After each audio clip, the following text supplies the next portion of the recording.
How do I deal with a sensitive girlfriend who blows up at things I say? You got to set and enforce healthy boundaries. The email newsletter that I did today was exactly that. And so this guy he's been following me 2 months. He's been with his girlfriend for 3 years. Obviously, he's not showing up because things are great in his relationship. But one of the things he's struggled with since he started dating her, she's very needy, very insecure, demands that he sends her a good morning text every morning. Now, keep in mind, they've been together 3 years. And I assume they're not long distance, but it's like, I mean, if you've been together 3 years, by that period of time, you're either living together or every night you're at her house or she's at your house. And so if you're constantly having a girlfriend that gets pissed off, you don't text enough because he's trying to do less texting, but she gets mad. But he says if he texts her every day and says good morning like a robot and does what she says, she's nicer to him. And so the problem is he's walking on eggshells because he's worried about pissing off his girlfriend. And so he's jumping through his butt, but also is like his day revolves around making sure he responds quickly to her text messages. And the problem is he started doing that the moment they started dating. And in those cases, you got to set and enforce healthy boundaries. You got to say, look, I got meetings to go to. It's like, I love talking to you, but I want to be able to be spontaneous. If I want to text you and tell you I was thinking about you or I missed you or whatever, I'm looking forward to seeing you tonight. I want to do it because it's what I feel like doing, not because you're going to come unglued or get upset or yell at me or be mad or tell me that I don't care about you because I didn't send you a good morning text every single morning like a robot. If you want to talk to me, you can pick up the phone and call too. I want easygoing, easy to get along with, not a woman who has daddy or mommy issues or didn't get enough strokes as a kid and expects me to constantly be available 24/7 because guys will do that. And then what happens is, because typically, again, like we were talking about earlier, the biggest complaint guys or women have about men is that they're romantic at first and then they stop. And so what happens is they make the extra effort. They call, they text, they do all those things. But after they're together 6 months or a year or whatever, those things start tapering off and they're not going out on dates anymore. And so from the emailer that I was doing the video newsletter, there's obviously a level of intimacy and connection that she feels she's missing. But because he's 3 years down the road and trying to back off from a needy, neurotic girlfriend that whose behavior he's enabled, it's really hard for him to do it at this point because he has trained her that he will drop what he's doing to text her. And I mean, you guys know I'm not much of a texter. It's like, let's get to the point. I got tons of messages coming in on all platforms. I got family members sending me memes and videos, and it's like, I just don't have time to respond to all that crap, and I don't want to. I don't want to be on my phone texting all day long.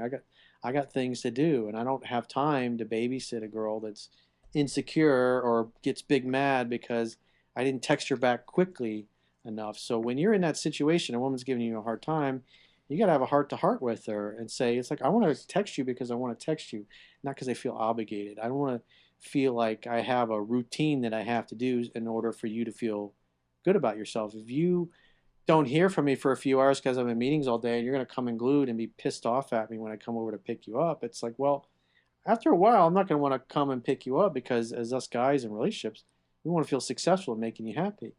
And if like every time you get together with her, she's mad at you because you didn't text, you didn't do this, or there's always something that's upsetting her about what you did or didn't do because she's got unreasonable expectations she doesn't tell you about.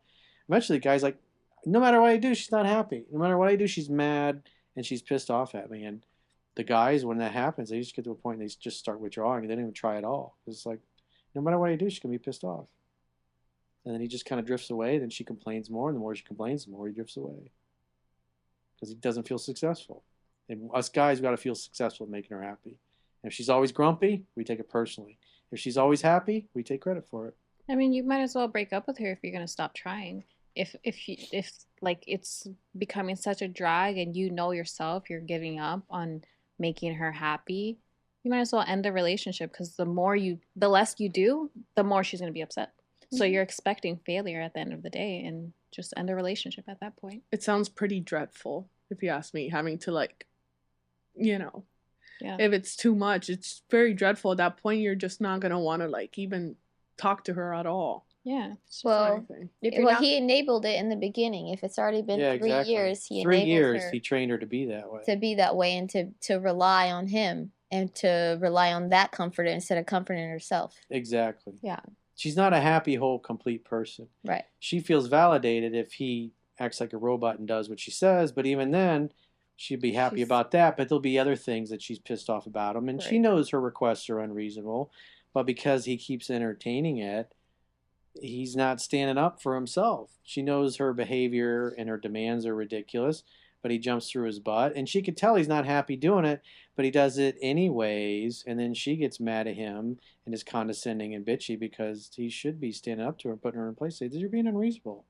I didn't text you within an hour. I was in a meeting. Hey, you should have at least responded and taken 5 minutes out of your meeting. It's like, if I'm in there trying to put a big deal together, I can't just stop and say, "Ooh, my girlfriend texted me."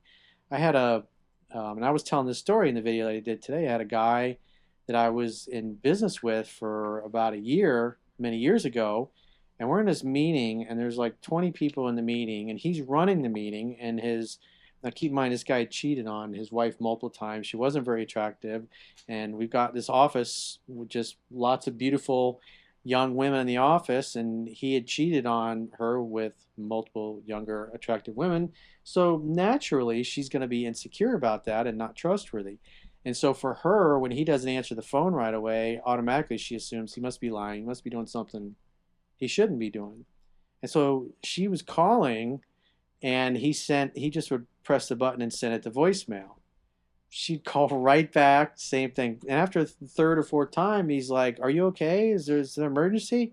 She's like, "Oh no, I just want to see how you were doing. How's your day going, honey?" And he's like, "I'm in a meeting. I'm running a meeting right now." But it was just constant. But because he's such a pleaser and he's trying to make up for the fact that he cheated on her multiple times, he's jumping through his butt to keep her from going ballistic and being upset. Because then when he gets home, she's been waiting all day to get on him about it, and he's just like, "I don't want to piss my wife off." So they become pleasers, and he puts up with the neurotic behavior, and no dude wants to deal with that.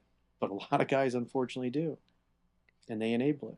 I think for the viewer, definitely there has to be communication. He should definitely set the boundaries, like you said. And I think, definitely do that.